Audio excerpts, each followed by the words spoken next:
Assalamualaikum warahmatullahi wabarakatuh. Rahayu, rahayu, rahayu semuanya, sedulur-sedulur, sederek-sederek, dimanapun kalian berada, dimanapun kalian menontonnya ya. Nah, di video kali ini ya mungkin kalian akan sedikit kaget ya, akan sedikit kaget dengan semua gimana ya, gaya bahasa saya, tutur kata saya itu mungkin akan sedikit berbeda dari yang dulu ya. Ya monggo kerso lah kalian mau menanggapinya bagaimana, mau menanggapinya saya pencitraan juga boleh, kalau atau saya cari muka atau apapun itu sebutannya juga monggo kerso. Yang jelas urusan itu biarkan saya dan Kanjeng Gusti Allah saja ya, iya kan. Yang jelas ya di sini hanya akan berbagi sebenarnya, berbagi pengalaman dan berbagi tentang kehidupan manusia yang ada di dunia ini ya, intinya seperti itu ya. Loh. Kok sekarang Andri Motor Rider jadi kayak gini ya? Ya itu adalah sebagian atau imbas efek dari perjalanan atau pengalaman hidup saya sampai sekarang. Saya berusia 40 tahun lebih ya. Mungkin banyak dari kalian yang belum tahu usia saya berapa. Usia saya ya udah saya sebutkan aja ya. Usia saya itu 43 tahun, mau menginjak ke 40 tahun. Insya Allah kalau diberi kesehatan dan keselamatan bisa menuju ke 40 tahun ya. Amin. Nah, di sini saya akan sedikit bercerita tentang petuah-petuah bijak era Wali Songo ya, terutama Kanjeng Sunan Kalijogo ya. Sunan Kalijogo itu kan memang jadi panutan banget oleh masyarakat Indonesia pada umumnya dan masyarakat Jawa pada khususnya, intinya seperti itu ya. Nah, Kanjeng Sunan Kalijogo itu kan banyak ya kata-kata mutiara atau petuah-petuah hebat yang sampai sekarang masih melekat di telinga orang-orang Nusantara ya. Ya salah satunya adalah seperti ngluruk tanpa bolo, menang tanpa ngasorake, sekti tanpa aji-aji, sugih tanpa bondo. Ya, kalau diartikan ngluruk tanpa bolo itu adalah mendatangi tanpa teman, menang tanpa ngasorake itu kan kalau diartikan kan menang tanpa merendahkan, atau bisa juga menang tanpa mengalahkan ya kan. Terus kalau sekti tanpa aji-aji itu kan kalau di bahasa Indonesia kan sakti tanpa kesaktian. Terus kalau sugih tanpa bondo itu artinya kaya tanpa harta ya. Mungkin bagi sebagian orang itu adalah hanya itu saja maknanya ya, makna gamblangnya, makna sekilasnya mungkin sebagian orang menganggap seperti itu saja ya. Tapi bagi beberapa sebagian orang tertentu itu sebenarnya punya makna yang lebih dalam banget sih. Setidaknya itu menurut apa yang saya pelajari, apa yang saya ketahui selama ini ya, selama dalam beberapa bulan ini, dalam beberapa hari, beberapa bulan sebenarnya, cuma mungkin saya baru terbuka mungkin baru beberapa minggu ini. Nah, kalau berbicara tentang ngluruk tanpa bolo itu kalau dicermati lebih dalam itu bukan berarti yuk kita ngluruk atau mendatangi seorang musuh tanpa teman, kayak seorang wah keren, itu bukan seperti itu ya. Mungkin angan-angan kalian kebanyakan seperti itu ya, mendatangi seorang musuh, mendatangi musuh seorang diri dengan bangganya. Enggak, bukan itu. Itu kalau makna sebenarnya kita berserah diri kepada Tuhan, kepada Kanjeng Gusti Allah. Itu kita mendatangi Gusti Allah itu seorang diri, tanpa membawa apapun, tanpa membawa segala atribut kita. Entah kita itu jabatan presiden, entah itu jabatan pegawai negeri, menteri, atau orang kaya, atau preman, atau bajingan, atau kemewahan duniawi, harta benda. Itu gitu.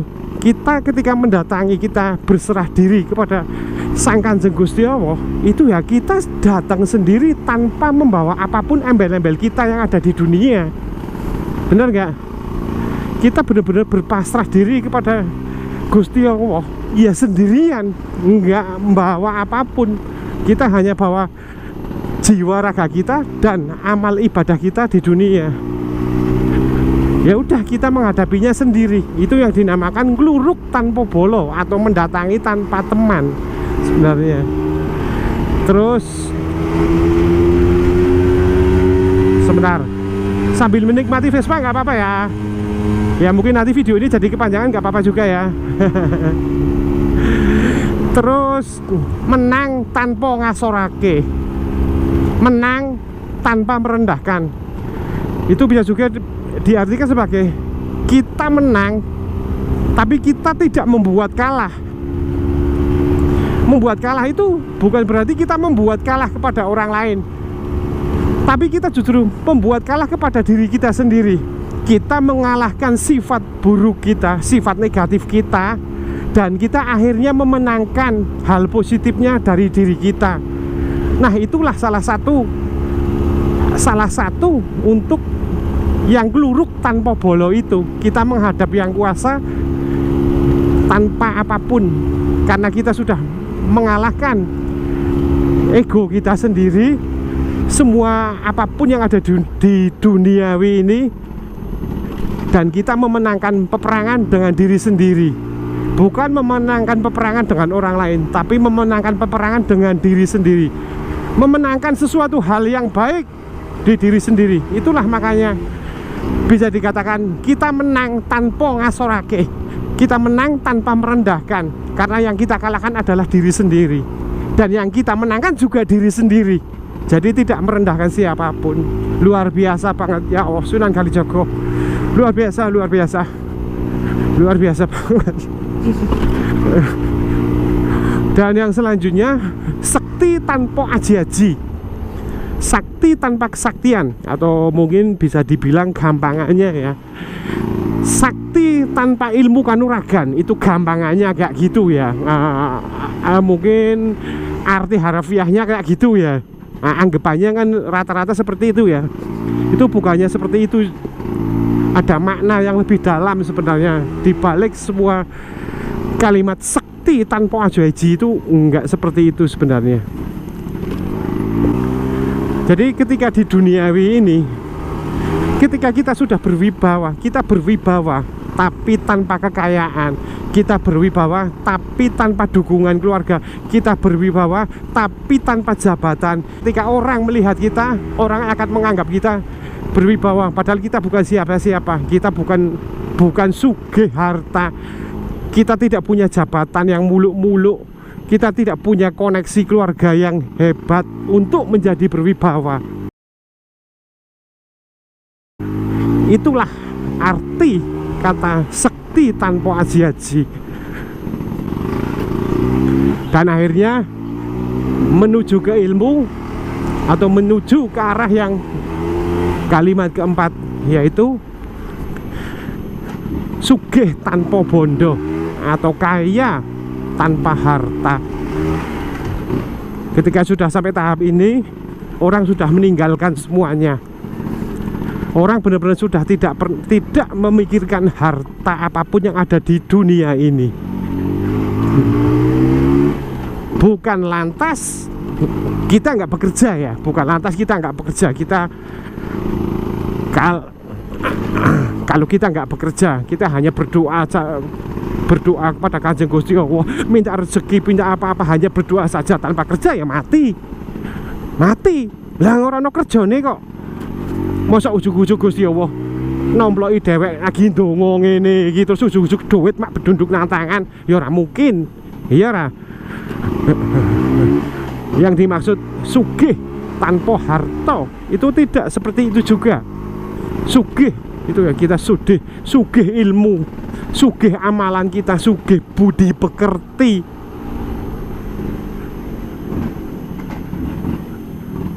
sugih moral, akhlak, dan lain sebagainya. Kita sugih semua itu untuk nanti menghadap ke kalimat yang pertama, yaitu apa? Ngluruk tanpa bolo, karena kita sudah mempunyai kalimat yang keempat itu. Kita sudah punya bekal di kalimat yang keempat itu. Makanya kita berani ngeluruk tanpa bolong, ya. Jadi semua kalimat dari Sunan Kalijogo itu saling berkesinambungan, bro. Itu saling melengkapi, memang harus saling melengkapi. Ada kalimat yang menjurus ke arah duniawinya, ada kalimat yang menjurus ke arah akhiratnya, untuk berpasrah diri kepada Sang Kanjeng Gusti Allah. Iya kan? Sebentar ya. Iya. Kita harus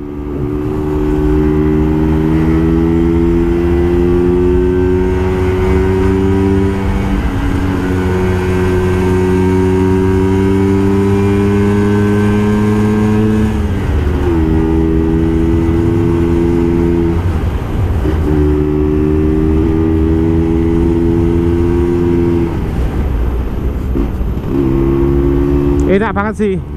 Ini Vespa enak banget. Oke, balik lagi ya. Sekti tanpa aji-aji ketika kita sudah mendapatkan kewibawaan, kehormatan di dunia ini, tanpa embel-embel harta benda, tanpa embel-embel jabatan, tanpa embel-embel dukungan, kenalan, maka kita juga sudah siap untuk menghadapi akhirat. Karena apa yang kita tanam waktu di dunia adalah semua kebaikan. Itu adalah sekti tanpa aji-aji. Dan itu akan didukung oleh semua kalimatnya. Kalimat yang keempat tadi saya bilang itu, sugih tanpa bondo. Sugih tanpa bondo akan melengkapi kalimat pertama. Ketika semua ilmu yang kita peroleh sudah kita amalkan, sudah kita bagikan kepada orang lain,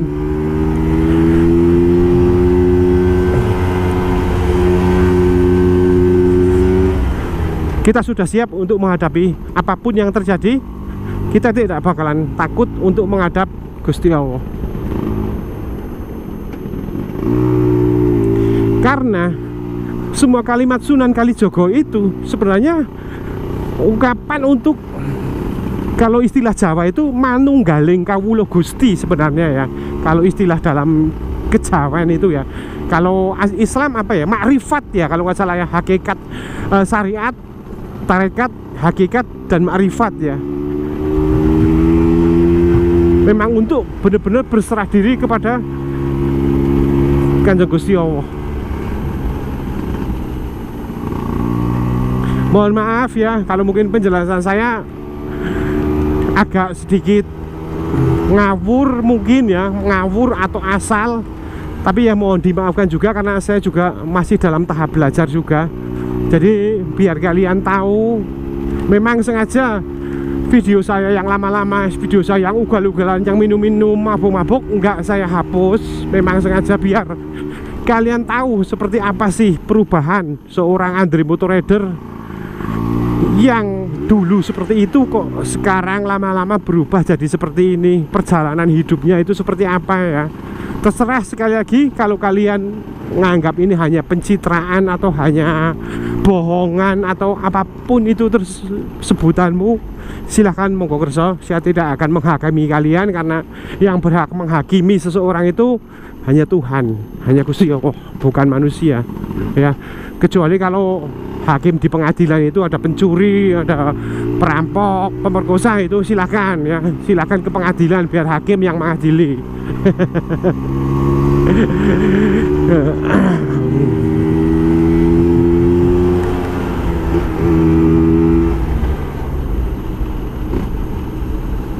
Ya mungkin cukup sekian dulu video dari saya ya. Mohon maaf jika mungkin sekarang konten-konten saya akan berubah ya, tapi walaupun berubah juga tetap akan berbau seputar otomotif, akan berbau seputar Vespa.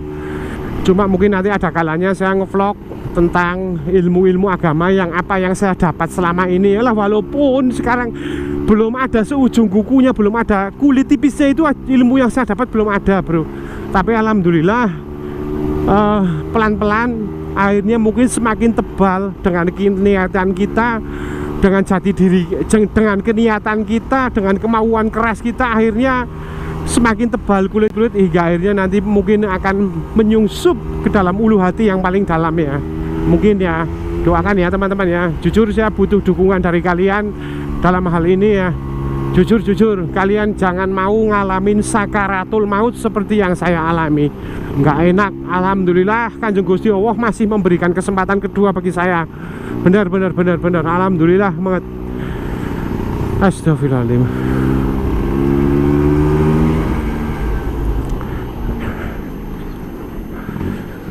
Oke wes Mas Bro, mungkin ini adalah cukup sekian dulu ya video dari saya ya. Mungkin mohon maaf jika ada tutur kata yang kurang mengenakan bagi kalian, atau jika mungkin tutur kata saya yang mungkin agak berbau sok tahu. Bang Andre baru tahu ilmu secuil aja udah berbagi gini-gini. Monggo nggak masalah. Saya sekarang udah mencoba menghilangkan rasa hawa nafsu apapun di dunia ya. Nafsu amarah, nafsu makan, nafsu minum, nafsu syahwat, semua hawa nafsu itu memang harus dihilangkan untuk mencari jati diri. Tapi alangkah lebih baiknya kalau perjalanan saya dalam mencari jati diri, biarkan kalian melihatnya sendiri seperti apa. Dan andai kata ada kata saya tersesat lagi, monggo tolong saya diingatkan. Monggo tolong saya kasarane monggo ditempongi. Weh Andre, balik neh sih bener gitu ya. Oke wes, assalamualaikum warahmatullahi wabarakatuh. Rahayu semuanya.